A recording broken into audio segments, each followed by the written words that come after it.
پستی کا شکار تھے. تو الحمدللہ پھر ہم دیکھتے ہیں کہ جب نبی کریم صلی اللہ علیہ وسلم جی آپ کی پیدائش ہو رہی ہے تو آپ جب پیدا ہوتے ہیں تو آپ ایک ایز اے یتیم ایز این آرفن آپ پیدا ہوتے ہیں. آپ کی جو والد ماجد حضرت سیدنا عبداللہ رضی اللہ عنہ جو ہے آپ کی پیدائش سے قبل ان کا انتقال ہو جاتا ہے. تو بعض دفعہ یقین کریں یہ دیکھ کر یہ سوچ کر بڑا دل کو تکلیف ہوتی ہے کہ وہ ینگ سی ان کی والدہ تھی اور اس طرح سے اگر کوئی دنیا میں فوت ہو جائے پہلے بچے کا جو ہے وہ باپ پہلے چلا جائے تو ہمیں کتنی تکلیف ہوتی ہے. لیکن ہم دیکھتے ہیں کہ اللہ سبحانہ و تعالیٰ اپنے حبیب کو اس نے بچپن سے ہی تیار کیا کہ انہیں جو ہے وہ ایک لوگوں کا انسانیت کا احساس بھی ہو اور دوسرا یہ بھی ہو کہ بھئی وہ جو ہے وہ انسانی اس کے اوپر یعنی کہ انسانوں کے اوپر رلائی کرنے انسانی سپورٹ کے اوپر رلائی کرنے کی بجائے اللہ سبحانہ و تعالیٰ کے اوپر ان کا شروع دن سے ان کا جو ہے وہ ڈیپینڈنٹ رہے. سبحان اللہ. تو یہ بھی ایک اللہ کا یہ احسان عظیم ہے اللہ سبحانہ تعالیٰ نے. اور ہمارے لیے بھی فخر کی بات ہے کہ ہمارے نبی کریم صلی اللہ علیہ وسلم جو ہے وہ بچپن سے ہی ہم دیکھتے ہیں کہ آپ کے اندر کتنی زیادہ مورالٹی کتنی تھی, اخلاق کتنا بلند تھا, کردار کتنا بلند تھا. اور پھر ہم دیکھتے ہیں کہ جب نبی کریم صلی اللہ علیہ وآلہ وسلم جو ہے ابھی چھوٹے سے تھے تو 6 سال کی عمر تھی جب آپ کی والدہ ماجدہ سیدہ آمنہ رضی اللہ عنہا وہ بھی فوت ہو جاتی ہے, وہ ان کا بھی انتقال ہو جاتا ہے. ان کے بعد جو ہے آپ اپنے دادا عبد المطلب کی پرورش میں آتے ہیں. دادا عبد المطلب جو ہے ان کا بھی جو ہے 8 سال کی عمر ہوتی ہے تو وہ بھی انتقال کر جاتے ہیں. اور اس کے بعد ہم دیکھتے ہیں کہ آقا کریم صلی اللہ علیہ وآلہ وسلم کو جو ہے آپ کے چچا سیدنا ابو طالب کی جو ہے وہ زیر پرورش دیا جاتا ہے. اور ابو طالب جو تھے معاشی طور پہ تو وہ اتنی ان کی حالت اچھی نہیں تھی. تو ہم دیکھتے ہیں کہ سیدنا ابو طالب کے ساتھ جو ہے وہ آپ کا ایک اچھا وقت گزرا اور پھر وہ اپنی زندگی کے آخری دن تک بھی آقا کریم صلی اللہ علیہ وسلم کی پرورش میں انہوں نے کوئی کسر نہیں چھوڑی. آپ کا ہر طرح سے انہوں نے ساتھ دیا.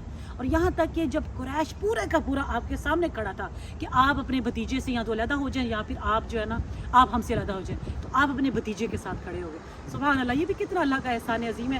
اللہ رب الکریم نے کتنے خوبصورت رشتے پیدا کیے کتنی. اور دیکھیں اور سیدنا ابو طالب کا جو کردار رہا ہے آپ دیکھیں کہ جب ان کی وفات ہو رہی ہے, جس سال ان کی وفات ہوتی ہے اور جس سال آپ کی بیوی سیدہ خدیجہ الکبریٰ کی وفات ہوتی ہے تو اس وقت اس سال کو تاریخ کے اندر جو ہے وہ اس کو عام الحزن کہا جاتا ہے. عام الحزن سے مراد کیا ہے کہ غم کا سال, کہ جس سال میرے نبی کریم صلی اللہ علیہ وسلم کو ایک 2 بہت خوبصورت رشتے جو تھے ان کے جب دنیا سے رخصت ہوئے تو آپ کے لیے بڑی تکلیف کا مرحلہ تھا.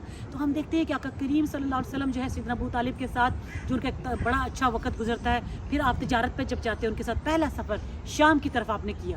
تو آپ دیکھتے ہیں ہم دیکھتے ہیں کہ شام کی طرف جب آپ سفر کر رہے تھے تو اس وقت جو ہے وہاں پر جو راستے میں وہاں پر جو ایک واقعہ پیش آیا. آپ سب لوگوں نے الحمدللہ تاریخ پڑھی ہے لیکن اللہ کا احسان ہے میں نے بھی کوشش کی ہے کہ میں اپنا حصہ بھی اس کے اندر ڈال سکوں. ورنہ تاریخ کی کتابیں سیرت مصطفیٰ کی کتابیں جو ہے وہ بڑی پڑھی ہیں لیکن ہر ایک جو ہے وہ اپنا حصہ ڈالنا چاہتا ہے. تو میں نے بھی سوچا کہ میں اپنا حصہ ڈالوں الحمدللہ. تو میں یہ بات کری تھی کہ جب نبی کریم صلی اللہ علیہ وآلہ وسلم جو ہے آپ اپنے چچا کے ساتھ جب راستے میں ہیں تو وہاں پہ ایک راہب ملتا ہے. وہ جب راہب جو ہے وہ جب دیکھتا ہے تو دیکھتا ہے کہ یہ جو شخص ہے جب یہ بچے تھے اس وقت ینگ ایج تھی 12-14 سال کی عمر تھی آپ کی تقریباً. تو اب وہ دیکھتا ہے کہ دور سے اس نے دیکھا کہ آپ کے اوپر جو ہے بادل سایہ کیے ہوئے تھے. اور اور اس راہب نے وہ جو ایک عالم تھا ایک پادری تھا نا ان کا عیسائیوں کا, وہ دیکھتا ہے کہ درخت بھی جو ہیں وہ بھی جھک رہے ہیں اور سلام کر رہے ہیں. تو اس نے جو ہے آپ کے چچا سے پوچھا کہ یہ کون ہے. تو چچا ابو طالب نے کہا کہ یہ میرا بیٹا ہے. اس نے کہا نہیں ایسا نہیں ہو سکتا, یہ آپ بتائیں صحیح بتائیں کہ یہ کون بچہ ہے. انہوں نے کہا کہ یہ میرا بھتیجا ہے اور اس کا والد جو ہے یہ اس کی پیدائش سے پہلے فوت ہو گیا. اس نے کہا ہاں پھر مجھے سمجھ آ گئی ہے بالکل ایسا ہی ہے. یہ جو ہے ہمیں ہماری کتابوں کے اندر ہمیں یہ بتایا گیا تھا کہ جو آخری نبی ہوگا وہ یتیم پیدا ہوگا اور جو ہے جب وہ پیدا ہوگا تو اس کی یہ نشانیاں ہوں گی. اور انہوں نے جب دیکھا تو واقعی وہ نشانیاں اس بچے کے اندر تھی. انہوں نے کہا کہ تم اپنے بھتیجے کی حفاظت کرو, بہتر تو یہ ہے کہ تم اس کو واپس لے جاؤ کیونکہ سارے کا سارا جو عرب ہے وہ اس کا دشمن بنے گا. اس کو اس کے ملک سے اپنے شہر سے نکال دیا جائے گا. اور ابو طالب وہاں پر بڑے پریشان ہو گئے نا. لیکن بہرحال اللہ کا احسان ہے جو اللہ سبحانہ تعالیٰ کی قدرت کو جو منظور تھا کہ نبی کریم صلی اللہ علیہ وسلم جو ہے وہ 60 سال کی عمر پاتے ہیں اور 62 سال کی عمر پاتے ہیں. اور پھر ہم دیکھتے ہیں کہ الحمدللہ اسلام جو ہے اس 23 سال کے عرصے میں جو ہے پوری دنیا میں پھیل گیا. تو یہ اللہ سبحانہ تعالیٰ کا احسان عظیم بھی تھا. اور میرے نبی کریم صلی اللہ علیہ وسلم کا جو دعوت تبلیغ کا جو طریقہ تھا آپ کے اندر کائنڈنس تھی, محبت تھی, لوگوں کا خیال تھا, رشتہ داروں کا خیال آپ نے کیا, آپ نے انسانیت کا درس دیا. اور اسی طرح رب تعالیٰ نے ارشاد فرمایا وما ارسلناک الا رحمۃ للعالمین, اے میرے حبیب ہم نے آپ کو نہیں بھیجا مگر رحمت بنا کر. تو میرے نبی کریم صلی اللہ علیہ وسلم کا وجود پوری انسانیت کے, پوری کائنات کے لیے جو ہے یہ باعث سے رحمت ہے. ہی از اے مرسی for all the main kind. اللہ رب الکریم سے یہ دعا ہے کہ اللہ سبحانہ و تعالیٰ ہمیں آقا کریم صلی اللہ علیہ وسلم کے نقش قدم پر چلنے کی توفیق عطا فرمائے, اور ہمیں ہمارے دلوں کو اپنے اللہ سبحانہ و تعالیٰ اپنے اور اپنے حبیب کی محبت سے مالا مال فرمائے. جزاکم اللہ خیرہ. کل تک کے لیے اجازت دیجیے. اللہ حافظ.